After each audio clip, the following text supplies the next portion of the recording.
Funmi was celebrating her birthday with her 2 children. The house was full of laughter, the smell of freshly baked cake, and colourful balloons. But her heart felt heavy. Her husband, Matthew, was on a work trip and had been away for 2 days. She hoped he wouldn't forget to call her on this special day. Somewhere else, a woman handed a picture of Funmi to a juju man. The dark room smelled of burning incense mixed with something unpleasant. "I found this picture of her on social media," the woman said coldly. "If this doesn't work, I have more."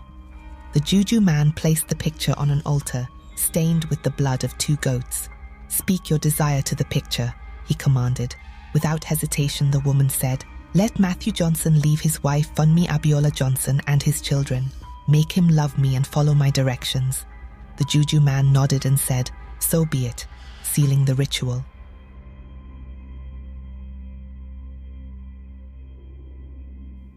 Funmi was driving to church with her 2 children. They were excited to see their dad soon, and so was she. At church, Funmi dropped the children off at Sunday school and joined the choir in the main sanctuary. She sang with all her heart, and the songs in English, French, and Swahili lifted her spirit. She cried during the service, feeling God's love around her. After church, Pastor Nandi, the senior pastor's wife, called Funmi to her office. "I had troubling dreams about you last night," she said. "I saw confusion around Matthew and a wall rising to separate you both. Pray hard, my child." Pastor Nandi prayed for Funmi, laying hands on her head.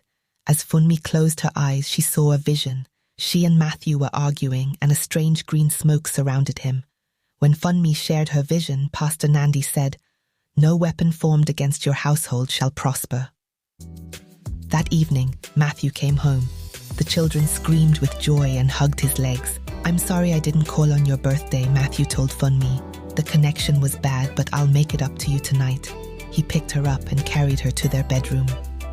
"Mommy and Daddy need to talk," he told the kids, leaving them with the nanny.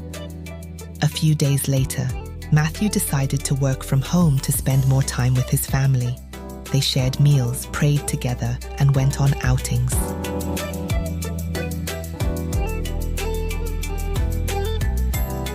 Funmi felt their love growing stronger.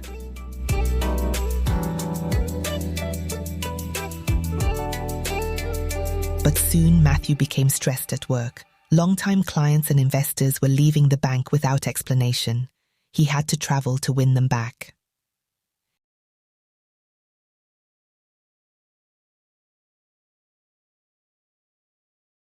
In Dubai, Matthew was on a business trip with his assistant, Laureen, and a new team member, Jacob. Their goal was to convince investors to stay with the bank. Laureen decided to take advantage of the situation and seduce her boss. She made incantations earlier that morning and went straight to Matthew's room. Matthew was busy calling clients to arrange meetings when Laureen knocked. He opened the door and she apologized for coming early, saying she needed to speak with him. He invited her in.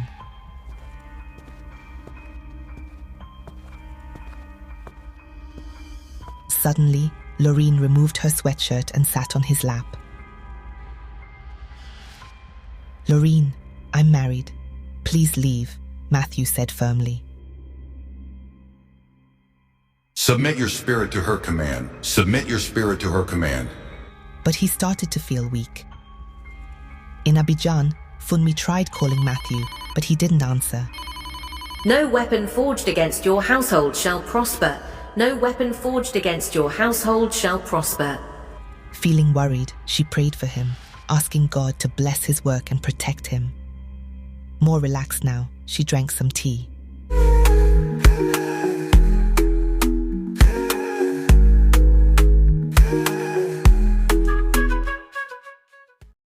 Back in Dubai, Laureen was still on Matthew's lap and had loosened his robe. "Laureen, I'm married. Don't try this again," Matthew said firmly, standing up. He refused to let anything ruin his marriage.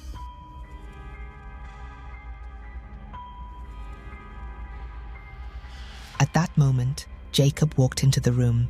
He had been watching quietly and saw what Laureen had done. Jacob shifted the conversation to potential new clients he had found. Matthew quickly focused on the work.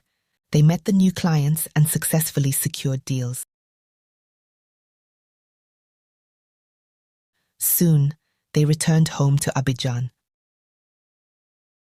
At church, Pastor Nandi prayed for Funmi and her family.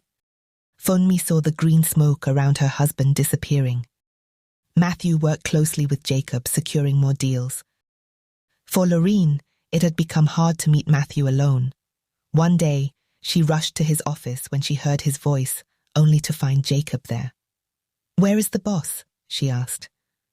"Probably somewhere busy working," Jacob replied calmly. Frustrated, Lorene left.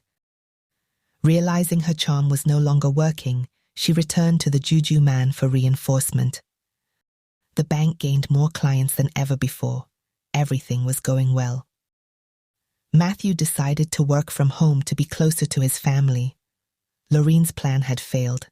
With her presence no longer needed at the office, she was fired. One evening, Matthew hugged Funmi tightly. "I'm so blessed to have you," he said. Their love and faith had defeated every trial. Refresh, relax and rejoice with every sip a healthy choice.